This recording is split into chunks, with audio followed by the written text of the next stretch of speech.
With HDR, your photos will never look the same again.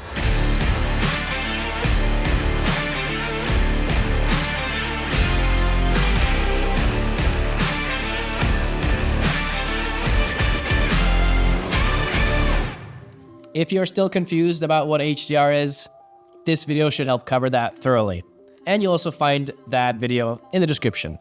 Now, before we start editing photos in Zonar Photo Studio X, make sure your HDR monitor and Zonar Photo Studio X are set up correctly. Learn how to set up HDR in this video, and that same video, you can also find it in the description.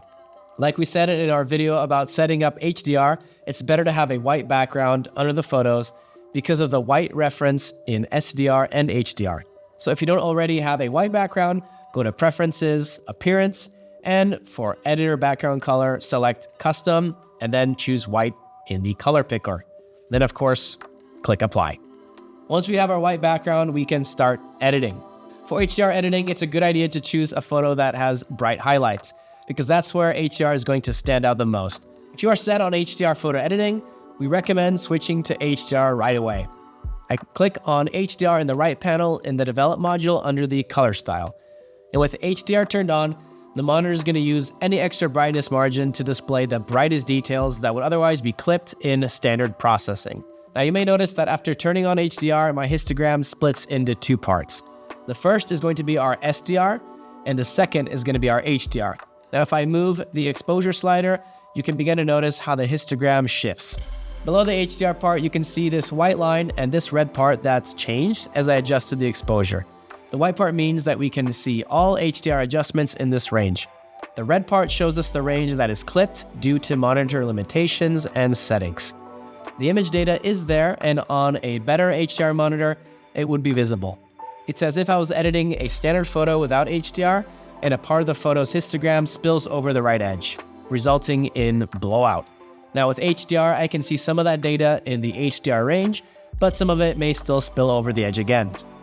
Next, we edit the photo using standard dynamic range display and HDR, but I remember to use the HDR part of the histogram for any glare, bright spots, and light sources. You may notice the new slider, HDR white, which shifts the HDR part of the histogram.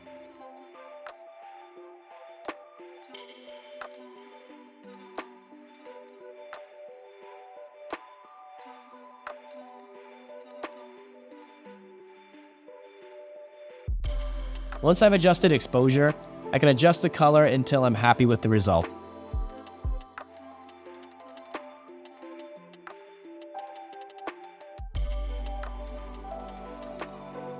When we finish editing the photo in HDR mode, we still want to see how it looks to people who don't have an HDR monitor. And that's what the other exposure settings for SDR adjustments are for, which are currently locked. If you have finished adjustments for HDR, and you want to edit the photos for SDR, check the Show Preview box. As you can see, the photo has switched from HDR to SDR. Now I'm going to share a little trick with you guys. Edit your photos in HDR, then switch to SDR, and then walk away. Do whatever you need to do to take a break. Close your eyes, take a nap, go for a run, go brush your cat's teeth. Whatever you need to do, just take a break and let your eyes adjust from seeing that intense visual light that you would get from an HDR monitor. Then when you come back and you're ready for SDR editing, you won't have those bright, vibrant, beautiful HDR images stuck in your head. Okay, so now that we've taken that break and we've let our eyes adjust for a bit, we can now adjust exposure in SDR. You can now adjust the standard exposure settings in the SDR adjustment section how you want. Two sliders have been added: light clarity and light saturation. Using these two sliders, you can adjust the light sources even more to your image. Just be sure to keep switching back and forth between SDR and HDR while editing, just for your reference, and to make sure that they're similar. Believe me, this will only convince you more that SDR is simply not enough. Treat your SDR image as a separate photo, as if it doesn't have HDR. Then, as always, make adjustments until you're happy with it. Now, once your photos are both edited in SDR and HDR, I'll show you how you can export them. Click Export and go straight to the Format section. Now that we're editing in HDR, we want others who have HDR displays to see them in that way.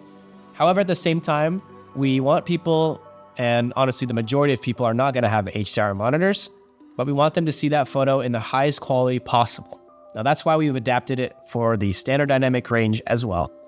It's best to save the photo in a format that displays the photo in HDR or also SDR, based on the capabilities of each user. This format is JPEG with an added gain map. Now, without going into too many details, this is the familiar JPEG format that also contains details of the HDR part of the image. This format is used if the user's monitor displays HDR data. And as a bonus, the Zonerama Online Gallery can also display JPEGs with the added HDR quality behind them. In the dynamic range field, you can choose from two options. The Keep High Dynamic Range option is set by default. This means that the photos will primarily display in HDR when exported if viewed by a user that has an HDR device. The Standard Dynamic Range or SDR option can be useful if you don't want to display your photos in HDR or if you're preparing them to print. Now, I usually keep the default option because I want the photo to be adjusted for both SDR and HDR display. And I'm done exporting. Now I just check to see how it looks.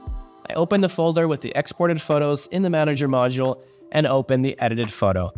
Here it's automatically displayed in HDR, and if you want to see how the photo is seen by those who don't have an HDR monitor or have a smaller margin for HDR, then in the top bar in the HDR dropdown, I switch the display mode to Force SDR. So give HDR editing a go, and at the same time, allow those who don't have these complex monitors yet to have a look at your photographs as well.